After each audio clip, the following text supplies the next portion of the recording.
नमस्कार, मेरा नाम है डॉक्टर सोनल शर्मा और आज हम यहाँ बात करेंगे कि क्या आपने कभी नोटिस किया है कि आपके बच्चे के पुराने दांत हैं जो जिन्हें हम दूध के दांत कहते हैं वो अभी तक गिरे नहीं हैं और नए दांत आना शुरू हो गए हैं। तो ऐसे में क्या करें, आइए बात करते हैं। क्या होता है 6 साल के बच्चे में, जो आपके छोटा 6 साल का बच्चा होता है उसमें पुराने दांत गिरने होते हैं जिन्हें हम मिल्की टूथ कहते हैं और उसकी जगह नए दांत आने होते हैं।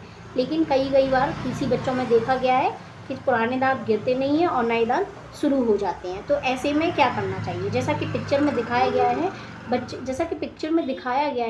बच्चे के पुराने दांत नहीं गिरा है लेकिन नया दांत आना शुरू हो गया है। तो अगर इसका हम कुछ नहीं करते हैं या इसका इलाज नहीं करते हैं तो क्या होता है, बच्चे के दांत टेढ़े मेढ़े हो जाते हैं जिसकी वजह से हमें आगे चल के इसका इलाज करवाना पड़ता है, जिसे ऑर्थोडोंटिक ट्रीटमेंट कहते हैं। उसमें आम भाषा में कहीं जो कहते हैं ना, वायर लगवाना है, तार वाला ट्रीटमेंट जो होता है, इसे ब्रेसेस या ब्रैकेट लगवाने पड़ सकते हैं। तो इससे बचने के लिए हम क्या करें, तो एज अ पेरेंट्स हमें ये करना चाहिए कि हमारे बच्चे का नियमित रूप से यानी रेगुलर डेंटल चेकअप कराना चाहिए, जैसे हमें पता चल जाता है कि बच्चे का ऐसी कोई कंडीशन तो नहीं हो रही है, दांत टेढ़े मेढ़े तो नहीं हो रहे हैं। इसके साथ साथ ही हमें ये भी पता चल जाता है कि बच्चे का ओरल हाइजीन मेंटेन हो रहा है, कहीं कोई कैविटीज़ और केरीज तो नहीं हो रही है।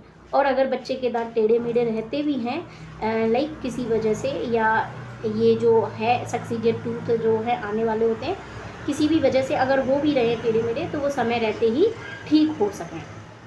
ठीक है, क्योंकि क्या है 6 से 7 साल का बच्चा जैसे जैसे आपका बड़ा होता है, 6 से 7 साल में बच्चे का फेस ब्रॉड होता है और 24 दांत और भी आने हैं अभी। इसमें 4 दांत जो हैं वो 13 से 14 साल की उम्र में आते हैं और 4 दांत जिन्हें हम अक्ल दाढ़ कहते हैं, विजडम टूथ जो होती हैं, वो 18 से 23 या 24 तक की उम्र में आने होते हैं। अगर दांतों को स्पेस नहीं मिलेगा, इनफ स्पेस नहीं मिलता है, तो वो टेढ़े मेढ़े हो जाते हैं। अब मान लीजिए आपके बच्चे का जो पुराना दांत है वो हल्का सा हिल रहा है, जिसे दूध का दांत कहते हैं, वो हल्का सा हिल रहा है, गिरा नहीं है, और नया दांत आना शुरू हो गया है। तो ऐसे में एज अ पेरेंट्स हम क्या कर सकते हैं, पेरेंट्स जो कर सकते हैं, अपने हाथ को अच्छे से वॉश करके और जो उंगली है मतलब हाथ की फिंगर से अंदर की साइड से उस एरिया को रब कर सकते हैं, जिससे क्या होगा, जो पुराना दांत है वो थोड़ा और हिलने लग जाएगा, जो गिरना होता है वो थोड़ा और हिलने लग जाएगा और नया दांत जो परमानेंट दांत है वो अपने आप अपनी जगह ले लेता है। ठीक है, लेकिन किसी किसी केस में ये होता है कि जो नए दांत आ रहा है वो बहुत बाहर की साइड आता है और जो पुराना दांत है वो अभी तक गिरा ही नहीं है। ठीक है, तो इसके लिए हम क्या करें, अपने डेंटिस्ट पे तुरंत जाके विज़िट करें और जो दांत निकलना होता है उसे जाके निकलवाएं इसे, और फिर अंदर की साइड से रब करना ही है। इसके साथ ही साथ मसाज भी देनी है। अपने बच्चे को भी एजुकेट कर सकते हैं, वो भी मसाज कर सकता है। इससे जो नया दांत होगा वो अपने आप अपनी जगह ले लेता है।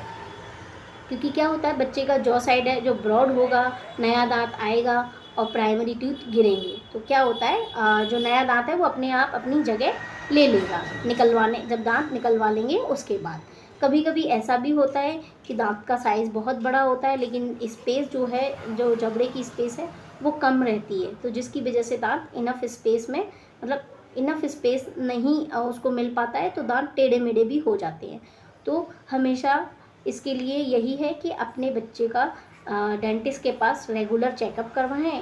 तो हमें डेंटिस्ट से रेगुलर डेंटल चेकअप अपने बच्चे का करवाते रहना चाहिए, जिससे हमें टाइम पर पता चलता रहता है और समय रहते सारी चीज़ें ठीक हो जाती हैं। आशा करती हूँ आपको ये छोटी टिप्स बहुत पसंद आई होगी, और अगर ये पसंद आई हो तो वीडियो को लाइक एंड सब्सक्राइब करें, शेयर करें। Thanks for watching. Thank you.